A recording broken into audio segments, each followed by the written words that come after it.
Yeah, I have my car parked outside so I can escape quickly if things turn south. Uh, which So yeah, with some apologies, I'm not an observational astronomer, but I actually think it's not as boring as sometimes it's characterized if lambda CDM is just right. Um, so I'm here all day, and if people want to talk to me afterwards, that would be wonderful, and I'd love to learn what you're all doing. Um, I I was very excited in 1998 when the cosmological constant was first measured. Um, And I thought that that was going to be how the field would continue to view this amazing discovery, that if we finally actually been able to measure this quantity that we hadn't known how to compute, but which, quite honestly was sort of, uh, there were lots of hints before that there should be a cosmological constant that's not zero, and it was a fantastic achievement. And then for some reason, uh, afterwards, very quickly, it seemed like everybody went into this mode of like, it can't possibly be what it obviously is. Um, and I want to go over why our default assumption, our null hypothesis, should be that it's a cosmological constant, and also just the magnitude of how extremely strange it would be if that was not the case. Um, I'll flash this little summary again at the end, but just and I won't take any questions yet, but then please, during the talk, interrupt me at any point and ask. Um, so one thing that I think we sometimes lose sight of is that the problem is not to explain why the universe is accelerating. The universe should be accelerating, but it should be accelerating a lot more, or decelerating for that matter, a lot more than what we have long known it actually does. The 1998 measurement had nothing to do with that. That's the cosmological constant problem. There's every reason to think there should be a very large cosmological constant. The problem is to explain why it's small. Now, regardless of what solves this problem, and I'll talk a little bit about the one solution that I am aware of that might be correct, but we don't know if it is correct, and I don't think there are any others that even have a chance that are currently out there. But independently of that, which definitely is a speculative idea, the landscape of string theory, we should assume that what we call dark energy is a cosmological constant, and that having the effective cosmological constant be time dependent over a scale of billions of years is unbelievably fine-tuned. It's not something I can prove to you is impossible, but I think it's sort of unlikely at the same level as finding cheese on the moon. Now, the one thing that I don't want you to walk away from is that I somehow think we should stop making observations because, oh, we know what the answer is. We should always make observations. But I think where I would be worried, and this is definitely your expertise, not mine, is if we take these parameterizations like W and WA and so on too seriously as having anything to do with well-motivated physics. In that case, I would personally maybe worry that we're not designing or benchmarking experiments optimally. I don't know that. It's just something that I would be maybe concerned about. Um, and then finally, I want to close on a positive note that I think that again, once we worry about the real problem, why is the cosmological constant so small? Then there are in fact possibilities for new physics that we might discover by thinking about what might solve that problem. Okay, so let's just review the cosmological constant problem. The problem is so robust because it is a conflict, or it arises out of a combination of two theories that we've studied and tested extremely well: the standard model of particle physics and general relativity. And it arises in a regime of these theories where they are well tested, so we can't just say that they're somehow not valid, or we can't take them seriously. You can't do that and then still be happy that you know why the moon goes around the Earth. So there's a sort of fun fact about the Einstein equation, which is that with not too much work, it immediately tells you, and also not too much experimental work, it immediately tells you an upper bound on the magnitude of the cosmological constant in the universe that you happen to find yourself in. So just by looking out the window and noticing that the universe is billions of years old and billions of light years in size, you can immediately infer, assuming that general relativity is correct, um, that the cosmological constant is less than 1 over that distance or timescale squared. If it were negative and any larger than that, the universe should have already recollapsed in the age that we know it has. It should not have reached that age. And if it were positive and any larger than that, then the universe should look smaller to us. We should already be living in a de Sitter-like space with a cosmological horizon smaller than billions of years. So just as an order of magnitude way of doing a quick experiment to bound the cosmological constant, it's enough to look out of the window.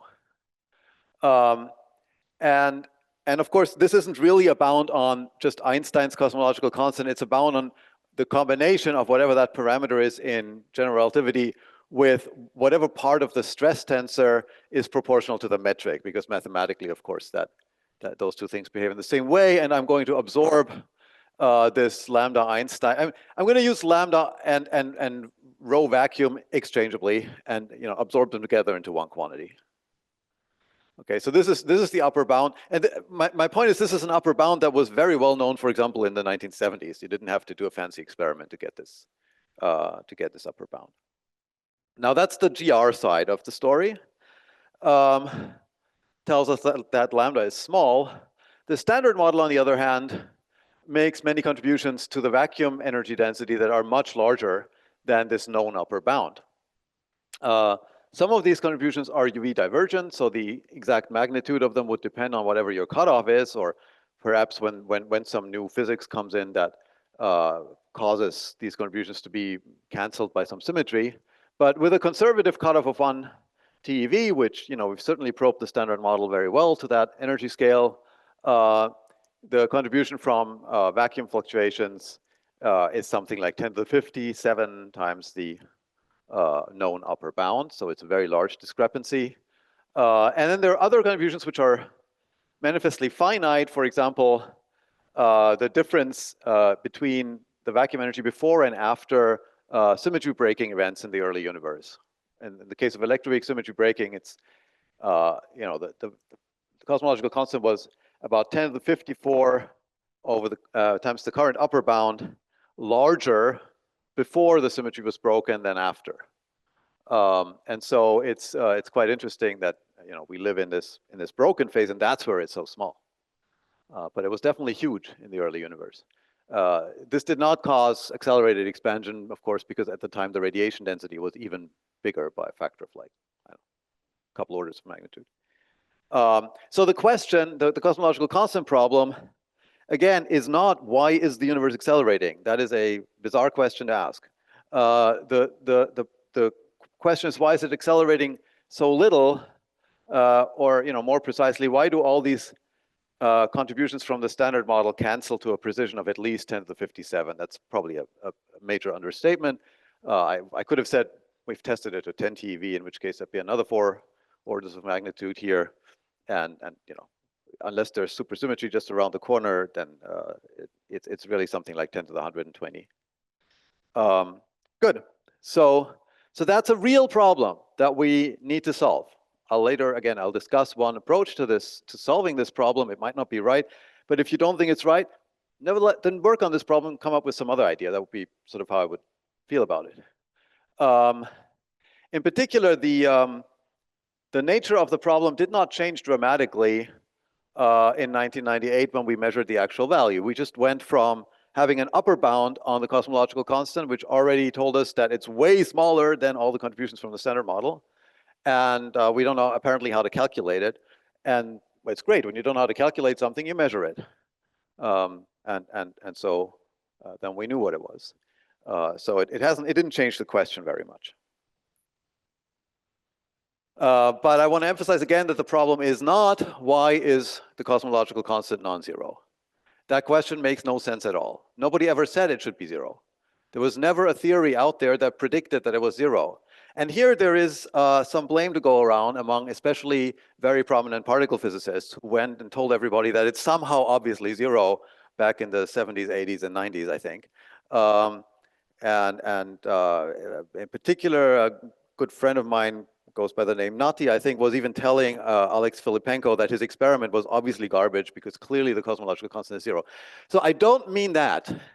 I don't mean the sociology that maybe was dominant around the time um, before this measurement was made of the cosmological constant. What I mean is that if you actually, as a scientist, look at what was out there before and after that time that would tell you that the cosmological constant should somehow be zero, the answer is nothing.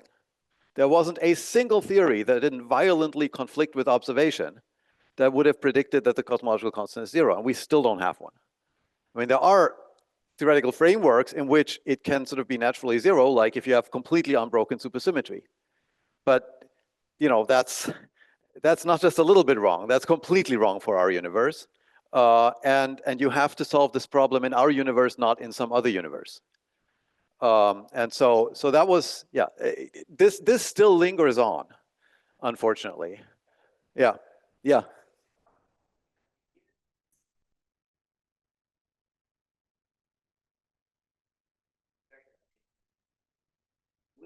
Wouldn't you think that it's non-zero back in the 70s or 80s? It was like they thought it was yeah, okay, so here's my understanding, and I wasn't, you know, I only came sort of online in the mid-90s, but it's not that people didn't understand that this was a problem. I think everybody, including Nati Seiberg, understood that this was a problem. But I think that there were sort of, there was a wishful thinking going around that there'd be some magical symmetry that nobody had thought of that escapes the argument you're just quite reasonably making. And you know, but it was intellectually lazy. Let's be honest about it. There was, you know, there was nothing there. There was nothing there, and you know, there were others like Weinberg, and we'll get to that, who took the problem much more seriously. Yeah.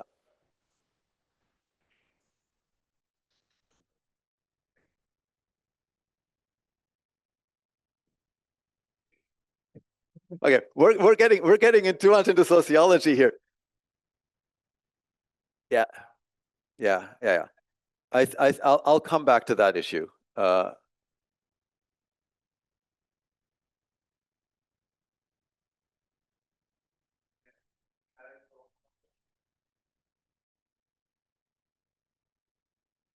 Yeah, and of course, again, that didn't make sense because the electroweak hierarchy problem could be solved by a symmetry that we could have quite reasonably not been aware of yet, because we hadn't probed physics at 10 TeV.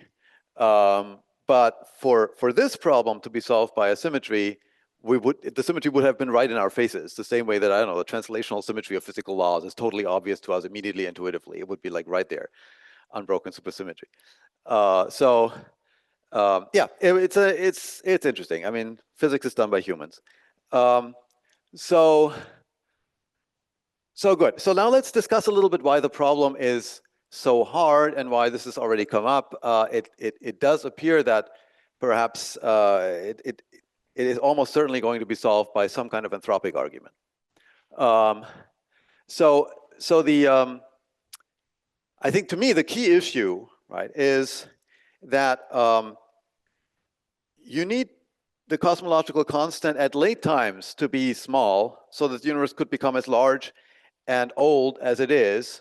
But you can't just argue that it was already small in the early universe because it is now large and old. It could have been whatever it wanted in the early universe, and the universe just wouldn't have gotten so large and old. And that's what the outcome would have been, right? Moreover, uh, you can't know in the early universe what the cosmological constant is then or going to be now, because the only way to measure it. So we all know that only gravity can measure like absolute energy scales. Everything else just measures energy differences. So first of all, only gravity could possibly be used to like ask, oh, what's the cosmological constant right now? Can I come up with some mechanism to make it small? Okay. But what gravity sees is the stress tensor. It just sees that one big package. It couples only to the entire stress tensor. It doesn't care one little bit which part of this is the cosmological constant or anything else. And for example, during Big Bang nucleosynthesis, gravity was responding to densities and pressures that were like 34 orders of magnitude greater than the cosmological constant today. So it can't possibly know by whatever mechanism you might dream up. There's no way to even feed it in the information about where it's supposed to go.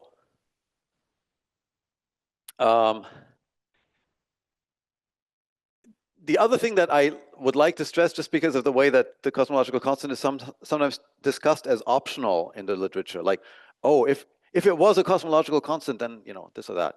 But it's not optional. Like, none of these theories we're talking about, GR, standard model, would make any sense if there had not been actually a large cosmological constant in the early universe. That's what those theories tell us. When electroweak symmetry was broken, the energy density in that cosmological constant went into radiation that was there afterwards. If that cosmological constant hadn't been there, you can't even conserve, the conservation of energy, local stress tensor conservation would be violated. So it's a thing, like everything else. It's like matter, it's like radiation, it's not different.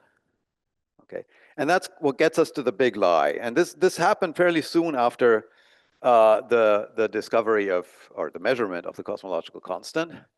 All these white papers appeared by very prominent cosmologists who really should have known better. I think this was a major misstep from my viewpoint. Saying things like this: if acceleration were caused by a cosmological constant, then, and only then, we would have to solve this cosmological constant problem. As if there was another option of just like pretending it's not there, sticking your head in the sand. But of course, that is complete nonsense. And we have to solve this problem no matter what. It's the one problem that we really have to solve. And I mean, I can understand that there was perhaps a concern that otherwise experiments would stop getting funded or something. I'm not sure.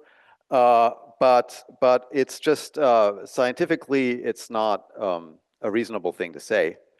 And indeed, if it were true, if this were true, then I would be the first person to say that we should all be working on quintessence, because the cosmological constant problem is so ridiculously hard to solve.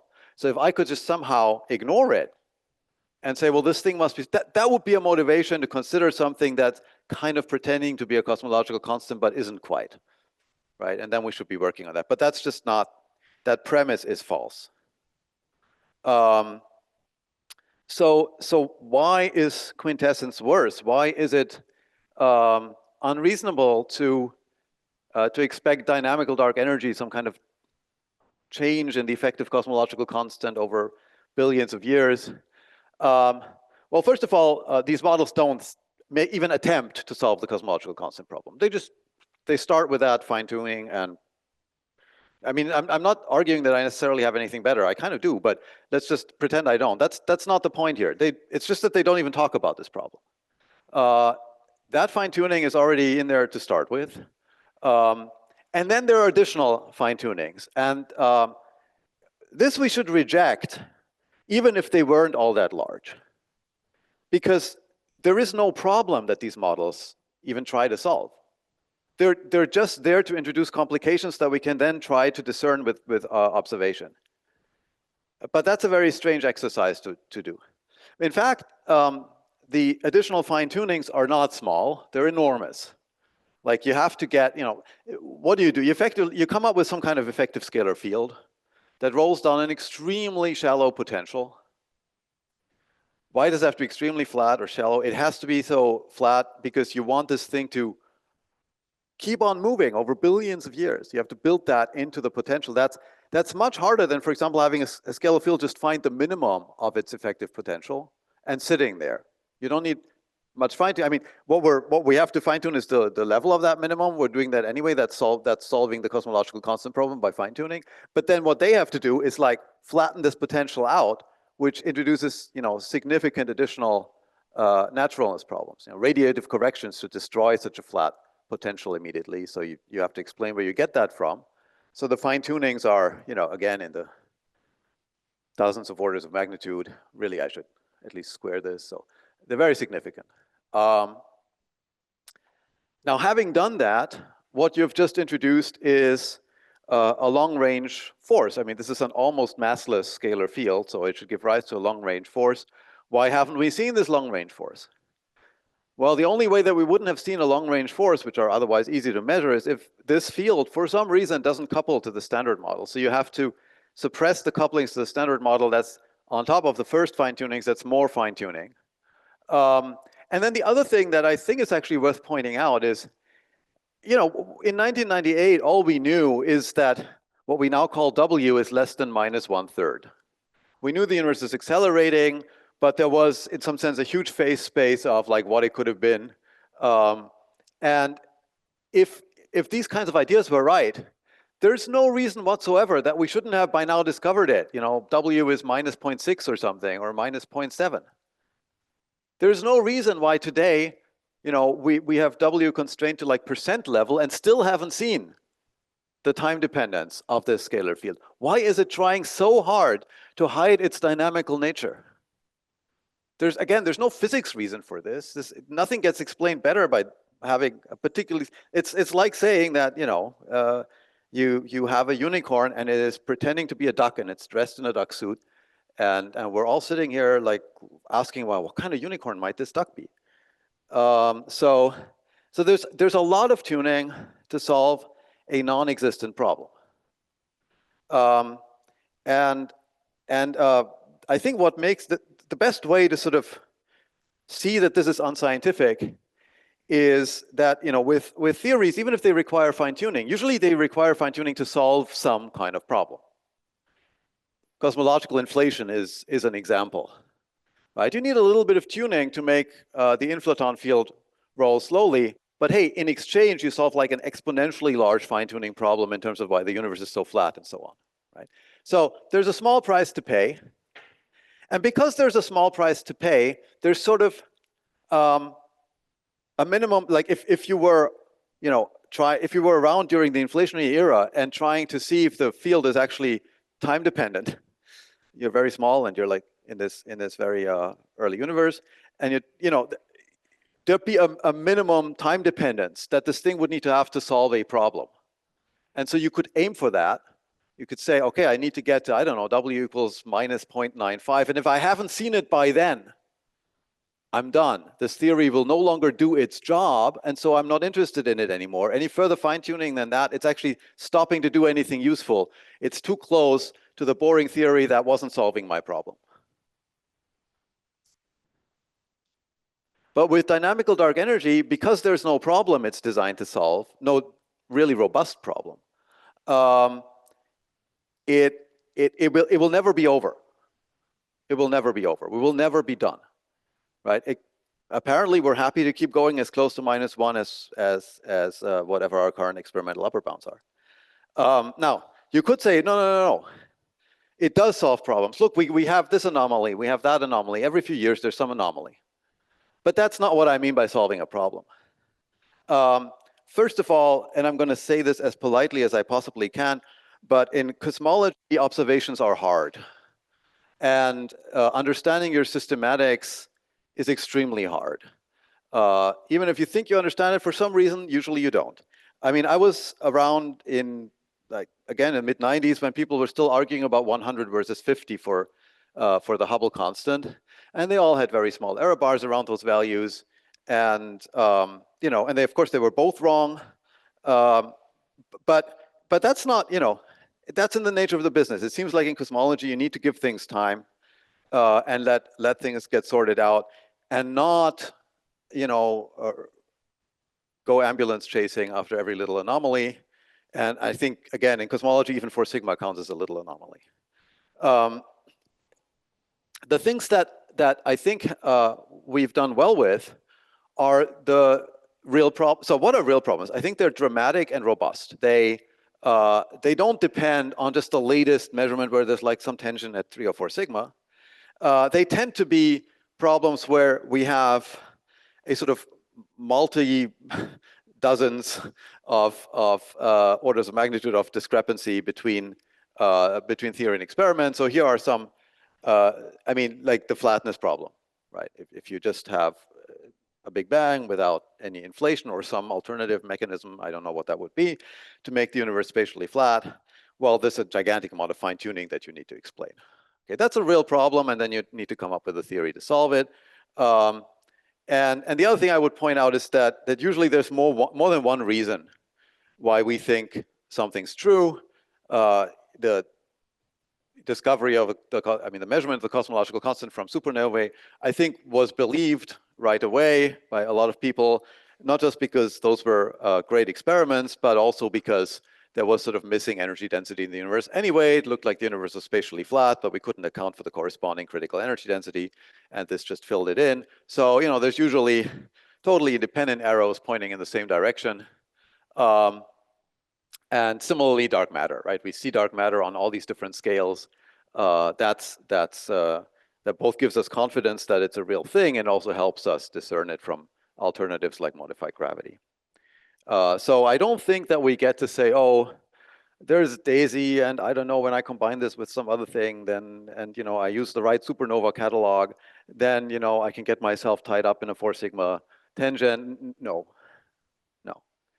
All right, so I'm done with like complaining about dark energy, dynamical dark energy. I want to say a few words about what I think is currently the only proposed solution to the actual problem, the cosmological constant problem. This is based on work that I did with Joe Polchinski, who's sadly passed away a few years ago in 2000. Weinberg was definitely one of the people who was worried about the cosmological constant problem. I think who understood like all the things that don't work. There's sort of a list of things that you can all try, and like, everybody who should write at least 3 bad papers on the cosmological constant problem. Kind of go through a bunch of stuff that in the end doesn't work, but you have to sort of have tried it to see that it doesn't work. And I guess Weinberg did that at a very much higher speed than I did. I certainly wrote some bad papers about the cosmological constant problem. And he came up with this idea that he wasn't the only one, but I think he made it most quantitative and precise, that the cosmological constant might be an environmental variable, that it might be different in different places or in different branches of the wave function. That wasn't particularly clear. If it's different in different places, of course, the universe would have to be enormously large compared to the visible universe, because it looks like in the visible universe it's the same everywhere. But in physics, a big universe is cheap. Like we get things like inflation and so on. It's not hard to make a very large universe. So this might seem wasteful, but it's actually something that comes very naturally out of the equations. Now, what he pointed out, of course, is that if you imagine, and this was at the time, this was the way he was thinking, is that the cosmological constant is sort of the only thing that varies, and other things like the physics of the standard model, the matter content and radiation content of the universe, and so on, is the same. And in that scenario, which is not how things I think are going to pan out in the end, in that scenario, you can show that if the cosmological constant was very much larger as the known upper bounds at the time when he did this in the late 80s, if it was larger by, I don't know, a factor of 100 than the known upper bound, then galaxies would not have formed, because the universe would have started accelerating when density perturbations were still in the linear regime, and it would have just prevented galaxies from forming in the first place. And so in those regions, hypothetically, in a large universe with many different values of the cosmological constant, in those regions, there are no galaxies. Seems reasonable enough that then there are no observers. Perhaps that's why we find ourselves in a place with galaxies and a very small cosmological constant. And of course, these kinds of arguments they're not a magic wand. All that he's doing is what we actually almost always have to do. We have to take into account the special place where the observer is making their observations. And that might distort what we see. I mean, we certainly don't live in a very typical place, even in our universe. And so all this is a conditioning on observers of a pre-existent probability distribution. Now, Weinberg had a very nice argument for what this probability distribution should be. Namely, he only cared what it looked like near lambda equals 0. And so then you can do a Taylor expansion and only keep the first term, so it should be constant. The only way that that could be wrong is essentially equivalent to saying, I mean, if you have an idea of why that's wrong, you have a solution to the cosmological constant problem that's not anthropic, because you would have to have a solution in which zero is somehow a special place. But from the point of view of the standard model, which is giving you all these contributions, the standard model doesn't know where zero is. So it'd be extremely strange if zero was somehow a special place in the probability distribution for the values. So, you know, maybe in different places of the universe, you have different you know, values of some other fields that cause a different value of the cosmological constant. But either way, they can't know where zero is. So having it somehow peaked or particularly suppressed near lambda equals zero would be odd. And so he just assumed that it's a flat distribution and then imposed the anthropic cutoff on that. And that gives you another probability distribution. And in that probability distribution, our value is not extremely unlikely. Without conditioning observers, it is. Now, ultimately, this was more of a, I don't know, it was a kind of fantasy. It wasn't really a theory. It was a possible outline of a framework for a theory. You have to, of course, explain why does the cosmological constant vary and why does it vary with a fine enough spectrum of possible values that it contains values such as the one we observe that are extremely close to zero compared to the natural scales of like TeV to the fourth or perhaps even the Planck scale. And so people started coming up with ideas for how to realize this. You know, you can just like write down a scalar field that has a potential like this called a washboard potential with lots of minima. You have to make these bumps high enough and wide enough that these minima are, you know, if your field is stuck here, it's long-lived, like you can stay there for 10 billion years or so without decaying. And then the spacing between the minima has to be made small enough that some of them will hit a value like ours. So that already, you know, looks like it has some fine tuning in it, but maybe you can come up with a more harmless kind of particle physics symmetry that explains this. And then, you know, you can just hop down slowly until the universe finds the vacuum that we're in right now. That was the idea. But as the authors themselves pointed out, this idea does not, in fact, work. The reason that it doesn't work is because you need these vacua to be long-lived. The universe empties out while you're waiting for it to sort of tunnel into the next vacuum. And because we needed the energy difference between the vacua to be so small, the universe is incapable of reheating to the kind of temperatures that we know it had in our own cosmological history. It can reheat maybe to an energy density of like what we have right now, but not to the energy densities that we had at BBN, for example. That's just not consistent with how small this spacing has to be in terms of the vertical distance between the minima. Okay, so the universe would have a small cosmological constant eventually, but it would also be completely empty. It's another example of solving the CC problem in a universe other than ours. And it's closely related to the problem I pointed out earlier that only gravity knows the value of the cosmological constant. You sort of first have to empty out the universe before gravity can find the value you wanted it to have, but at that point you no longer connect with our own cosmology. So the way that we got around this was to make the landscape high dimensional, not one dimensional like this washboard potential, and essentially chaotic. So here there's a sort of two-dimensional potential with a bunch of minima. Local minima, you should really be thinking of 100 dimensions or 500 dimensions or something like that. Where do the dimensions come from? The topological cycles of, I mean, they basically come from the extra dimensions that string theory always said we should somehow have. It was actually a bit of an embarrassment. Why does it have 10 dimensions when we live in 4? But you can sort of turn this around and say, well, if fundamentally there are 10 dimensions, basically there's just a lot of different ways you can go down to 4. And in each of these ways of going down to 4 by compactifying, there's there's going to be a different vacuum energy in the 3 plus 1 dimensional version of the world that you can make.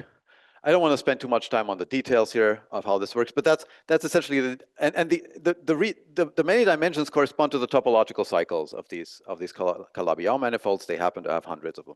It's just a mathematical fact.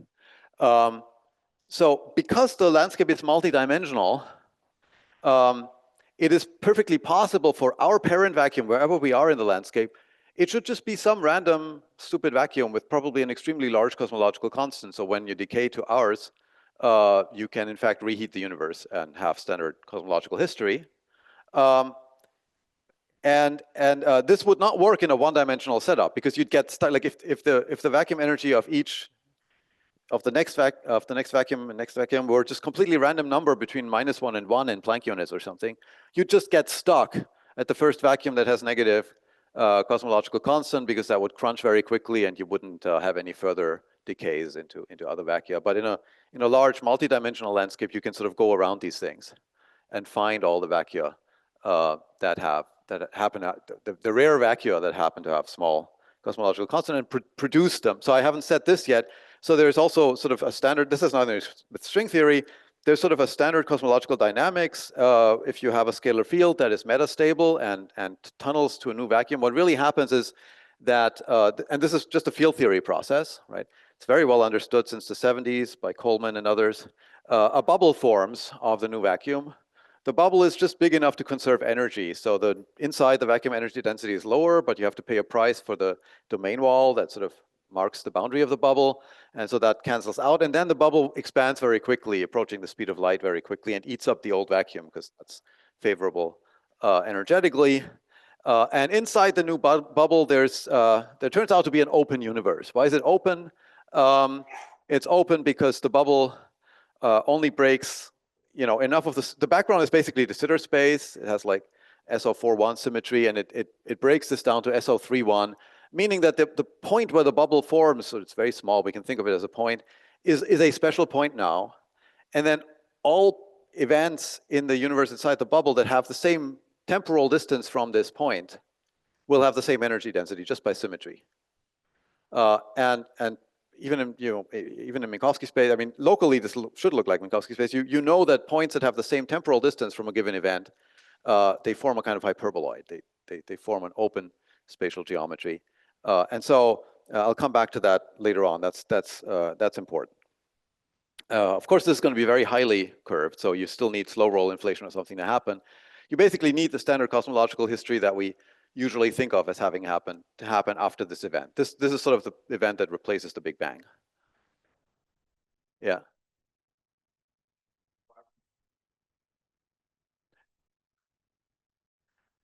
For the scale of the slow roll inflation that comes afterwards. Yeah. So here it's very important that the slow roll inflation comes after the vacuum decay. So when some bubble forms, that's our vacuum. It is intrinsically very highly negatively curved, and so you need, and I'll get back to that at the very end. Yeah.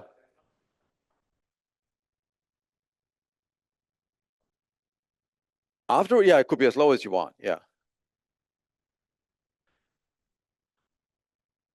Yeah, I mean, this is basically, this functions as a Big Bang, which very naturally would have Planckian energy, almost Planckian energy density. There's no reason why our parent vacuum shouldn't have Planckian energy density, because that would be kind of fine tuning. Yeah.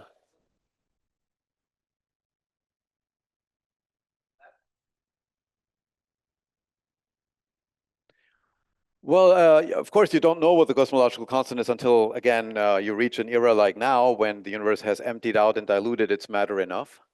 So that's the thing. Like, if you were participating in this, like you're a very small, robust person who participates in this vacuum decay and watches what's going on, you have absolutely no clue that you've just landed in a universe with a cosmological constant of 10 to the minus 120 by the end of the day. There is no way, no way of knowing that. The point is you make everything. So the difference to some of these other approaches that I discussed is those were targeted. You were somehow trying to get the universe to look for a place with, specifically for a place with small cosmological constant, like in this washboard potential. And here we're not doing that. We just make everything. We just take advantage of the fact that the dynamics that general relativity tells us is going on in situations like this allows us to be wasteful. you're stuck in some de Sitter vacuum. Great, you just at exponential rate producing more volume. Then bubbles form here and there, and I didn't mention this, but they don't manage to eat up the parent vacuum because it's inflating too quickly. So more bubbles will form in different directions in this multi-dimensional landscape. So you start exploring the whole thing and just making everything.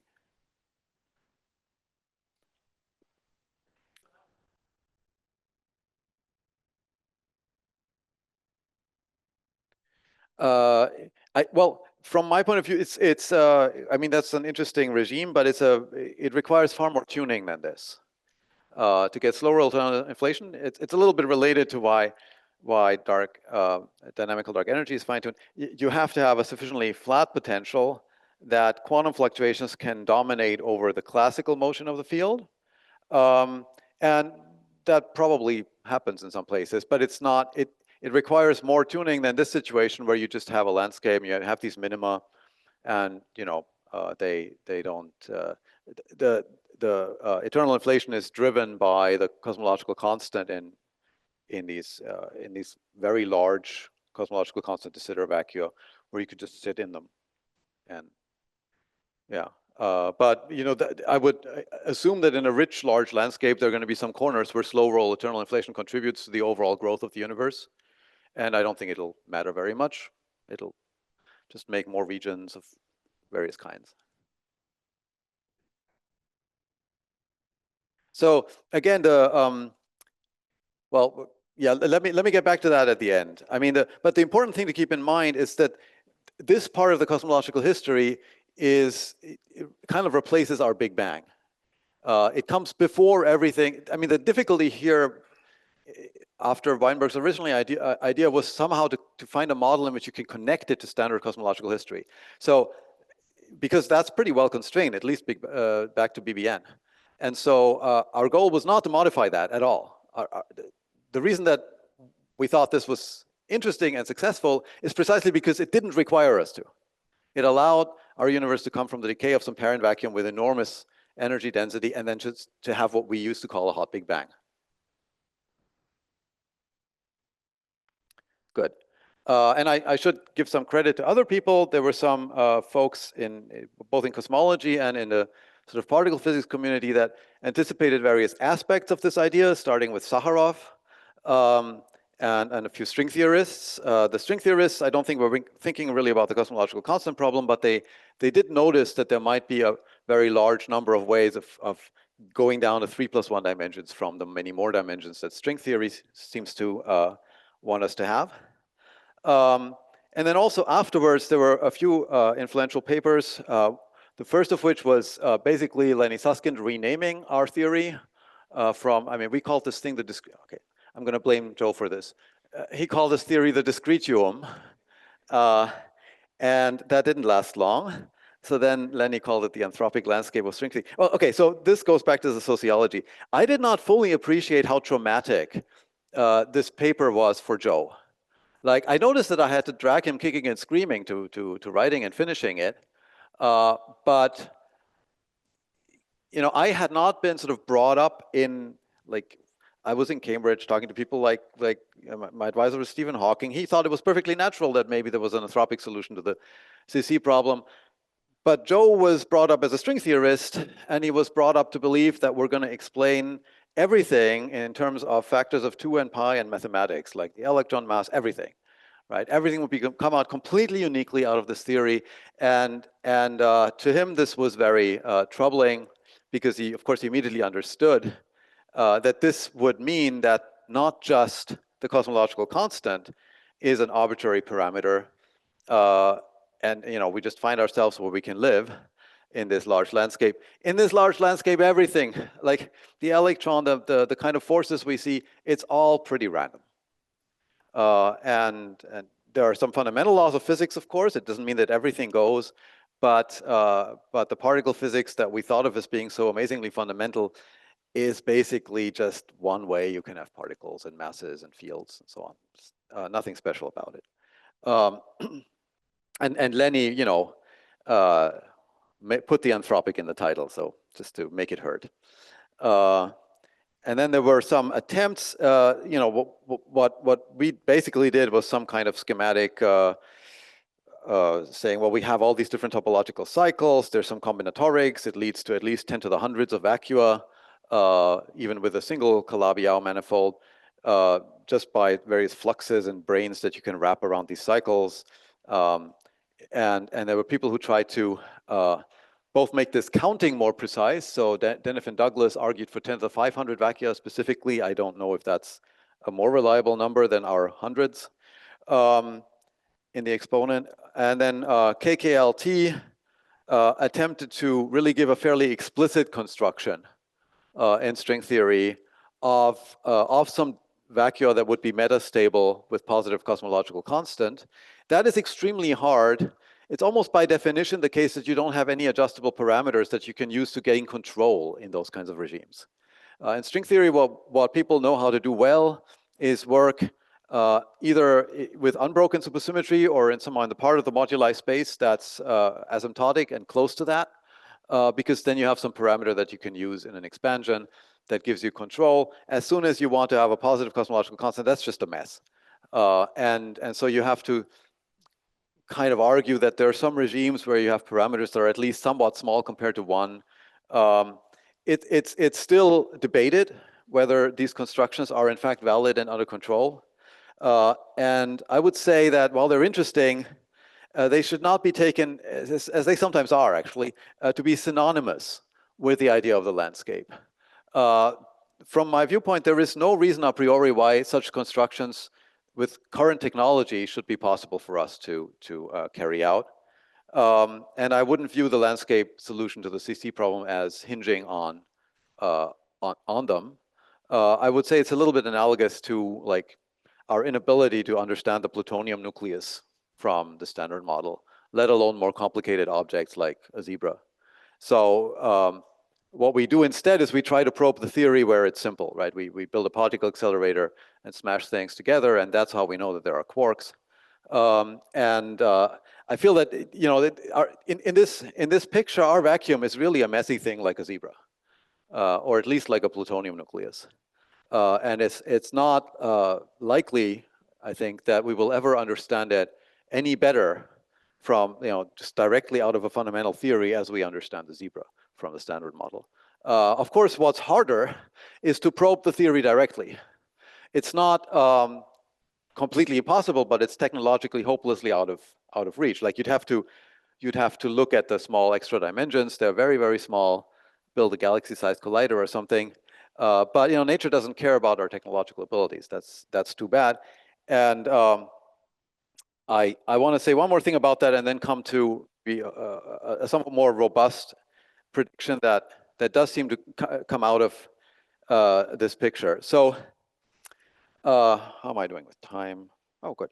So there's of course a lot of people find anthropic arguments fundamentally distasteful, but I don't quite understand the logic. We're not, of course, arguing that some parameter in the fundamental theory had to be adjusted by God or something so that we can exist. That's not how this theory works.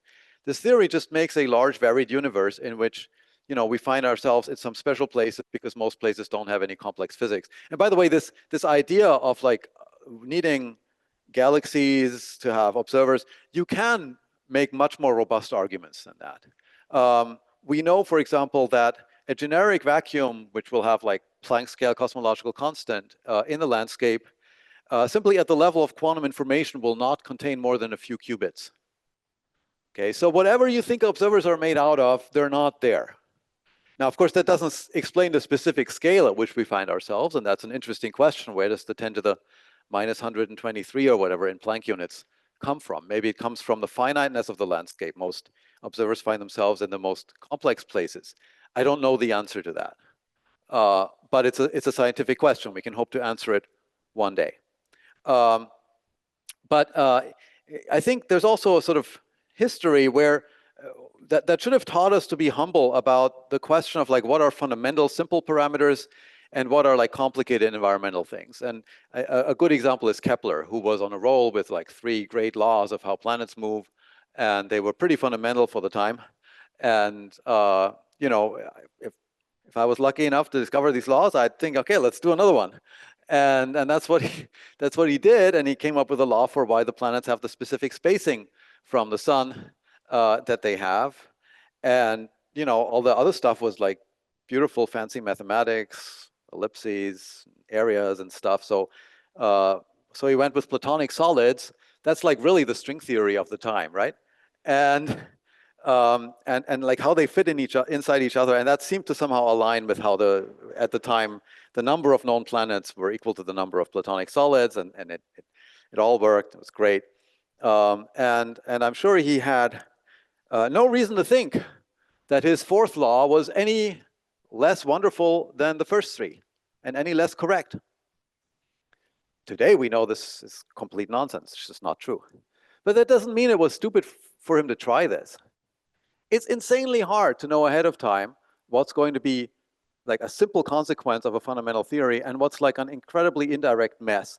Now we know, okay, there's like a gazillion solar systems. They're all different, and there's probably some statistics for how the planets should be distributed that you can extract from how they form, but it's a mess, and we're an accident, and it's not a deep thing how far, you know, Mars and Venus and so on are from the sun.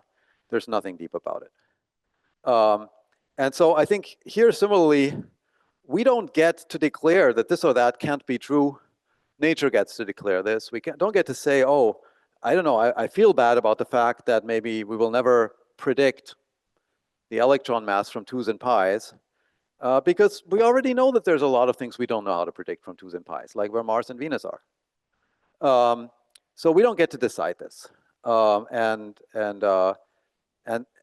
so I think that there's the fact that we don't have an explicit construction of vacua like ours in string theory is sort of analogous to, I don't think anybody's ever done a simulation of the formation of a solar system in which you precisely happen to get ours. Not going to happen. Now I want to close with the one robust prediction that I think has at least a chance of one day being confirmed, but although I have to be very clear, we would have to get lucky.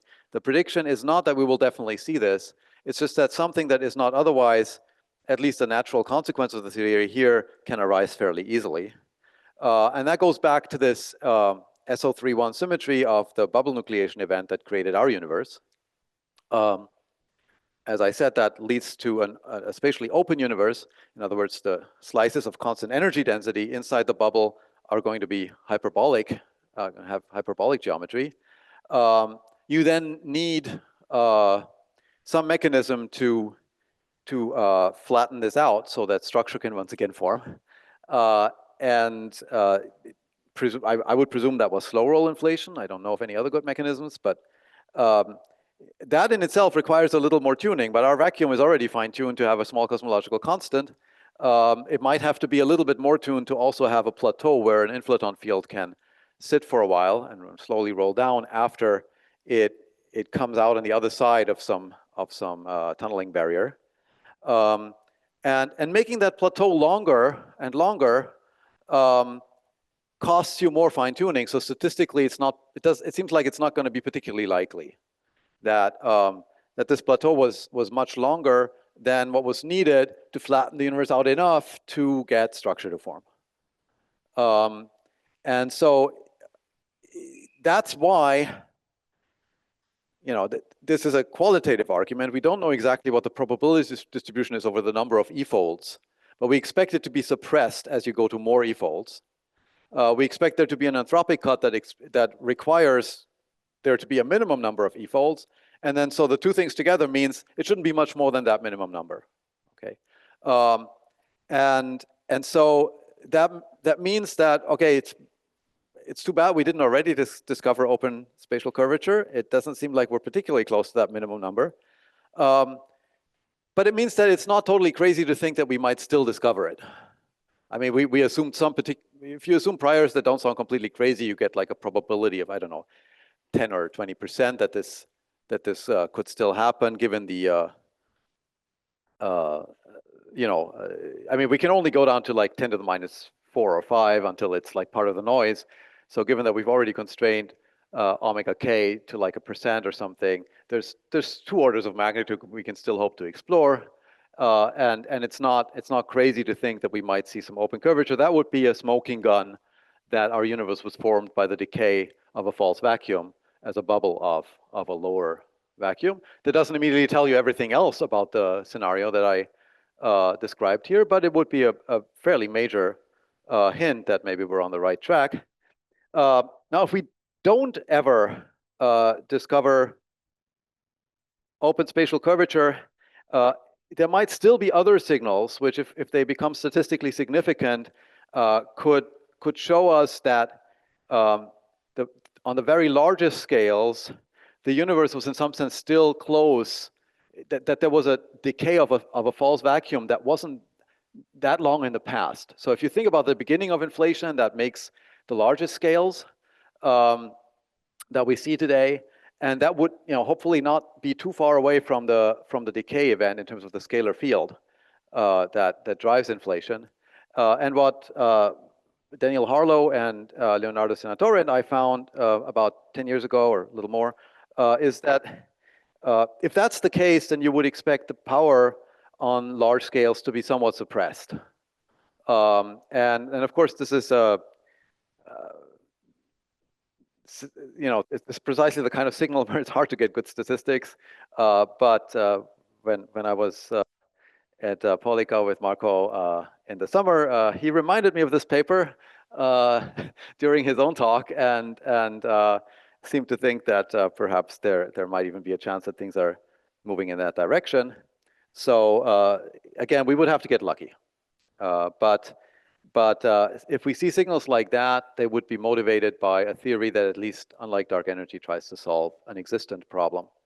And so I'll put these summary points up again and take any more questions. Thanks.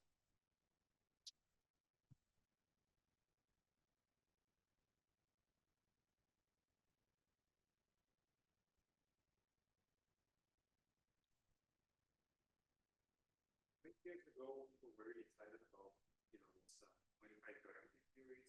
There might be maybe a screen or half of this model, because that the kinetics of massive gravity manipulation by massive gravity.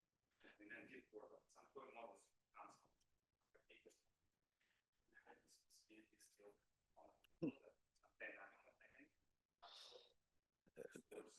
No. So yeah, I have a different version of this talk where I go through like various different approaches. Modified gravity is one of them, and the reason that it doesn't work is that you have to modify gravity on a scale where it's been very well tested. If by solving the CC problem you mean solving the actual problem, like what cancels these large contributions from the standard model, how do they not make the universe accelerate? Well, they act on all scales. And so, in particular, there's some scale in the standard model which is actually fairly low energy, which would cause the cosmological constant with an associated distance scale of millions of kilometers or something, right? Like solar system type. You'd have to modify gravity on that scale to somehow make the standard model contribution to the vacuum energy not gravitate on that scale. And so it's like there's this enormous rich set of scales on which we've tested GR. You'd have to modify it on all of those scales, and not just by a little bit, but by order one. There's a different sense in which sometimes modified gravity theories are said to address or be related to the vacuum energy problem, which is if you somehow think that the problem is why is the cosmological constant not zero? Something like the DGP model, self-accelerating and so on. But again, I think that's a completely wrong-headed idea of thinking about the problem in the first place. The problem never was, why is it not zero? The question you have to answer is, why is it not huge? What cancels all those contributions to the standard model? And that you don't have the slightest handle on by modifying gravity.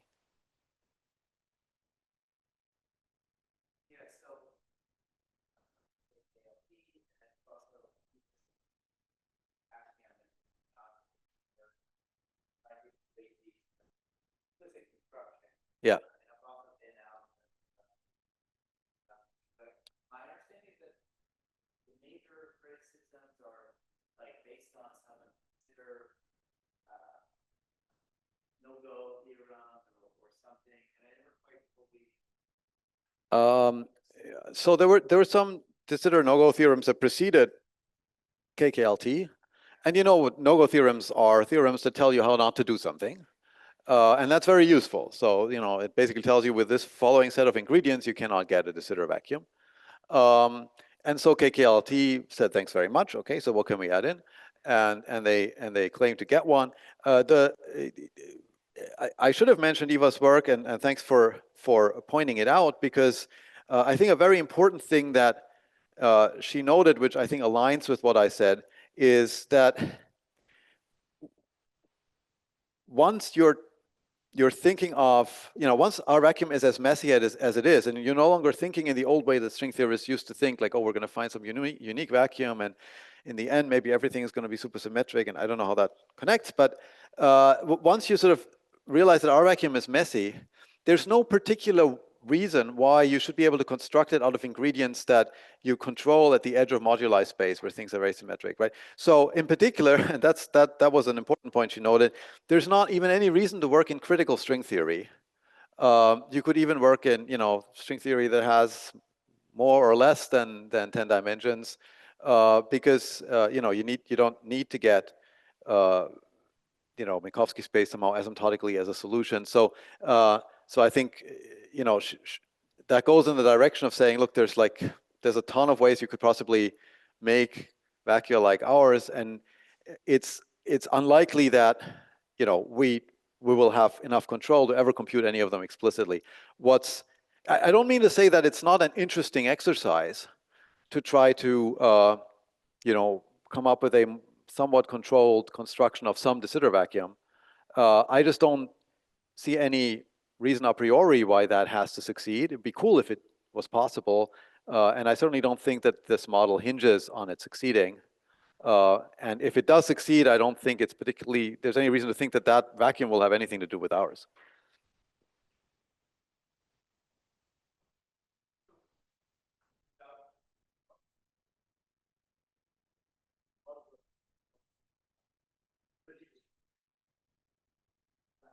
Yeah.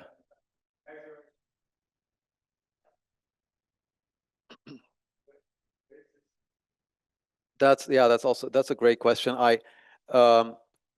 Maybe for the rest of the audience, I should say a little bit about what you're referring to. There's I was earlier describing this phenomenon of eternal inflation that clearly some of you are quite familiar with, where the universe is expanding at an exponential rate because it's stuck in some metastable vacuum with positive cosmological constant, and once in a while these bubbles form of other vacua, but they don't manage to eat up the parent vacuum, because basically from almost any point in the parent vacuum they're behind the de Sitter horizon. They'll never get to you. And so that's how you can sort of populate everything. But of course, it also gives rise to the question of how do you compute probabilities? You know, if I make infinitely many vacua with the electron mass being this, and infinitely many with the electron mass being something else, how do I check whether the electron mass we have is atypical or typical? Like, how would I reject the theory based on our measurement of the electron mass? And that's I think it's a pretty deep problem. That's the cosmological measure problem. And I don't know the answer to this problem. I have some proposals for measures that seem to work. Some work better than others. So it's pretty easy to rule out most proposals, actually. Most proposals give you extremely peaked probability distributions in some direction where we definitely know we're not.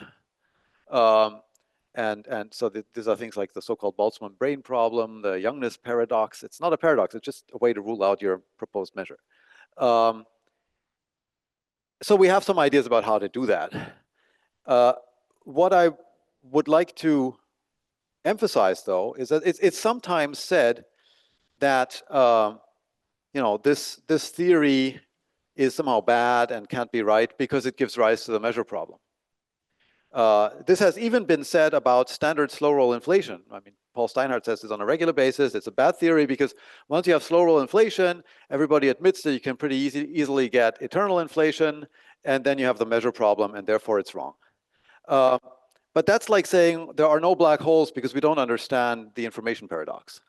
In fact, In fact, eternal inflation is so robust that we know that unless there's some fine tuning that is going to make our universe decay very quickly in the future, just based on our own observations, we know it's a real thing that's happening in the world. I'm not referring to what might have happened before our Big Bang, some parent vacuum or whatever, but just the fact that our vacuum has a certain value of the cosmological constant and has already lasted for 14 billion years. That's long enough that it indicates a decay rate where the bubbles will be spaced out enough that they will not coalesce and eat up this vacuum, and so you will have eternal inflation. So as a physical phenomenon, it is supported by the data. You can't just declare that it doesn't happen. There would have to be some kind of, you'd actually need to fine tune our vacuum, its decay rate, to make it so that the amount of time that it's already lasted is kind of highly atypical, and it actually would like to decay really fast. So it's a very big problem, and I feel like we got to a certain point about around the time that I also wrote this paper with Daniel, where we'd made a lot of progress. We certainly were able to get rid of a lot of proposals that had sort of been floating around, and we ended up with some that seemed to work better than others. But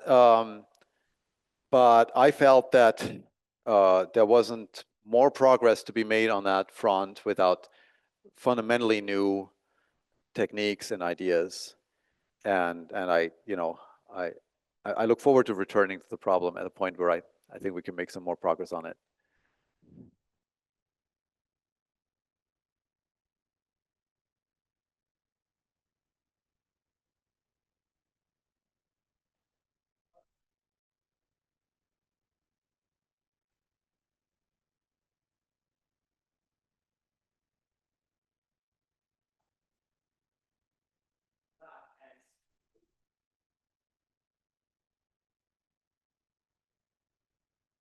Let me see if I understood your question correctly. So, if you have a flat potential, then it can take the scalar field a long time to reach the minimum.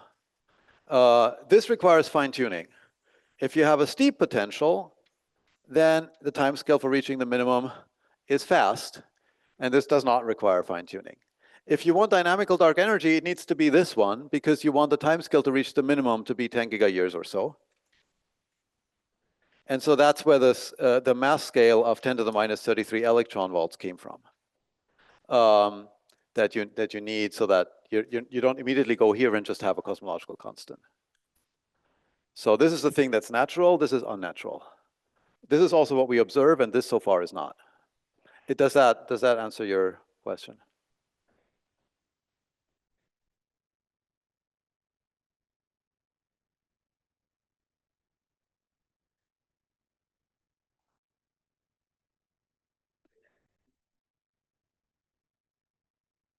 No, you don't. Yeah, I think maybe what you're asking is like, you're thinking of it being a constant as being a consequence of making the potential completely flat.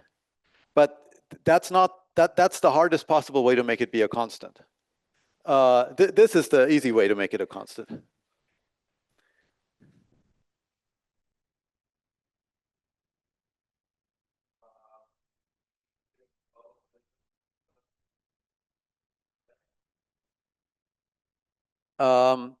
Well, it's hard to say which is more likely, because you'd have to understand the underlying theory in much more detail than we do. But so let me just maybe translate what Uroš is saying. So here's some kind of de Sitter parent universe, and all these bubbles form. They correspond to tunneling in different directions in the landscape. Maybe one of these is our kind of bubble. And here we are looking back. This is our past light cone. Now, what we know for sure is that this one bubble here, ours, will in fact collide with infinitely many other bubbles eventually. It will, that's just because the amount of space-time up here in the corner grows without bound exponentially fast. And so there'll be more collision events, including some that happen to be close enough to this bubble wall that bubble runs into the other one. Okay, and so in fact, this will form like some kind of cluster, and so will all the others.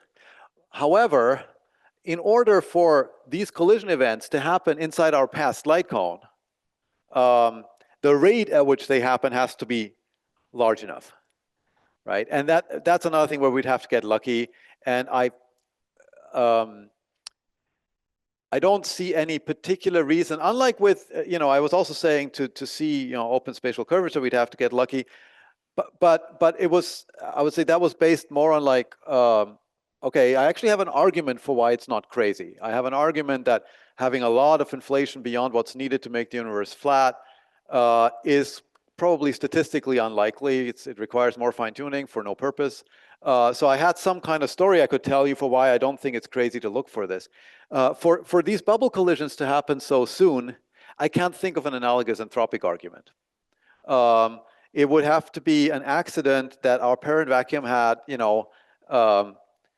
a fast enough decay rate to make this happen, but not so fast to just be not even metastable. And that requires fine tuning, for which I don't know how to justify along the same lines as I was for finding open spatial curvature. But other than that, it's one of those things that's definitely worth looking for, just because, sometimes we do get lucky. And if you discovered signs of bubble collisions in the CMB or in any other way, that would be like mind-blowing in terms of the importance. So I think it's one of those things where the probability times potential impact is in a regime where it's worth doing it.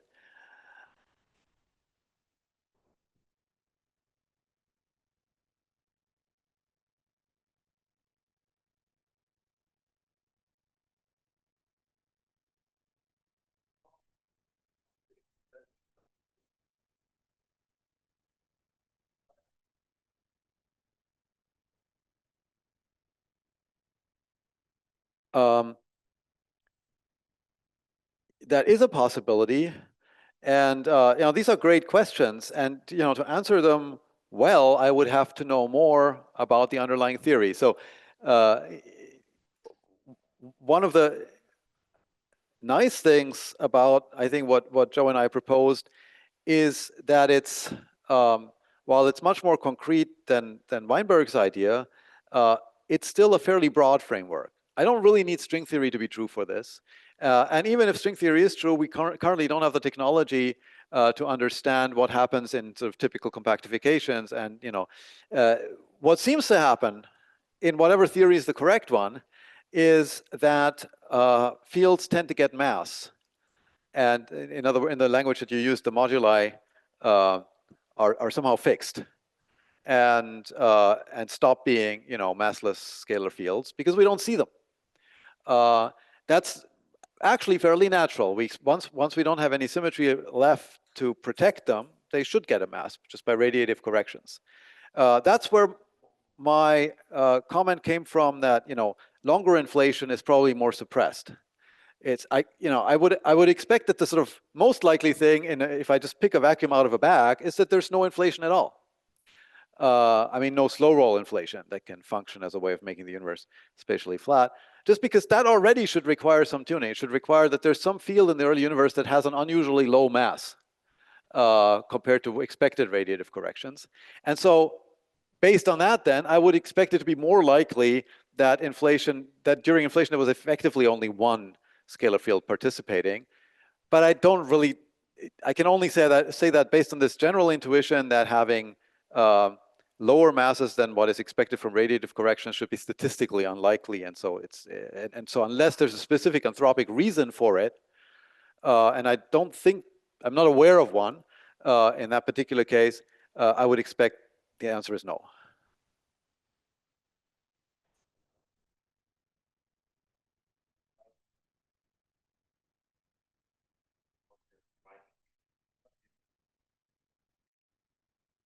One example can be that these complications or if the all the masses, then when you get mass you get these accidents and Yeah.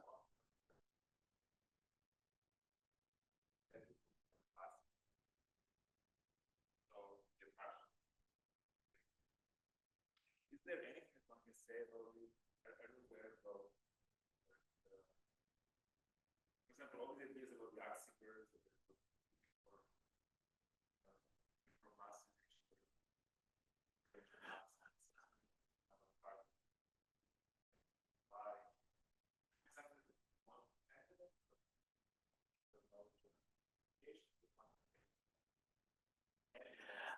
I I mean, I think that again, if you were coming from string theory, axions are, I mean, generalized axions as opposed to just the ones that maybe solve the strong CP problem, are they're scalar fields that can have very low mass that you can naturally get out of the theory, but you don't have to. And so, um, you know, that's maybe one reason to keep digging for the G's on the moon, right? It's not that it would explain anything, but maybe string theory just happened to give us a scalar field with mass 10 to the minus 33 electron volts that doesn't couple to the standard model. I don't know why, and so on.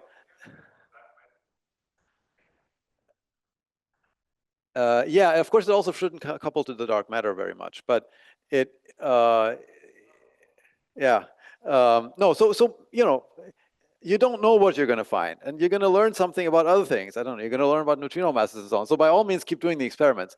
It's just like, do I think that string theory giving us this kind of axion as opposed to some other one that has a mass that we would have already seen, or what, is likely enough that we should be going around and designing all future observations around W and WA? That's what I think would be a risky thing to do.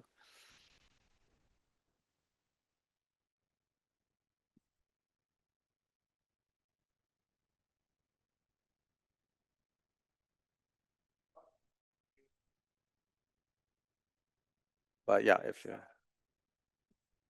I'll be at lunch. Thank you.